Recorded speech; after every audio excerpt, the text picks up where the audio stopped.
CM Jagan పై air gun తో దాడి జరిగినట్లు తెలుస్తోందన్నారు తోపుదుర్తి ప్రకాష్ రెడ్డి. ఎయిర్ గన్ కు చెందిన పెల్లెట్ వచ్చి జగన్ కంటిపై తగిలి ఉంటుందని తెలిపారు. ఆయన ఎయిర్ గన్ తో జగన్ నుదుటిని టార్గెట్ చేసినట్లు తెలుస్తోందన్నారు.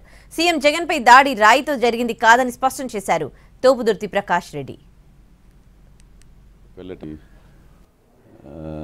రాక్షసముఖల మైండ్ సెట్కి అద్దం పడుతోంది.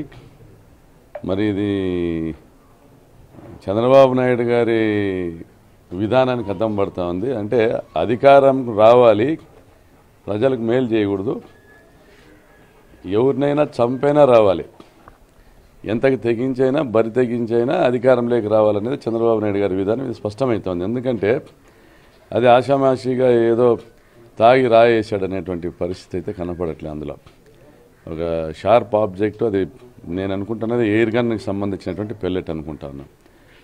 ఏదైతే జగన్ గారికి ముందున్న లైట్స్ వల్ల జగన్ గారు క్లియర్గా టార్గెట్ చేయొచ్చునో, మొత్తము కరెంటు తీగల వల్ల ఇబ్బంది జరగకూడదనేసి పవర్ కట్ చేయడం వల్ల జరిగిందో, చీకట్లో ఉన్నటువంటి ఆగంతకుడు ఎయిర్ గన్తో కొంత ఎలివేటెడ్ ఏరియా నుంచి ఫైర్ చేశాడు. అది తప్పనిసరిగా ఎయిర్ గన్ అని అనుకుంటాను, ఎయిర్ గన్ పెల్లెట్ అనుకుంటాను. అది ఈయనను తాకి వెళ్ళి వెల్లంపల్లికి తగలడం జరిగింది.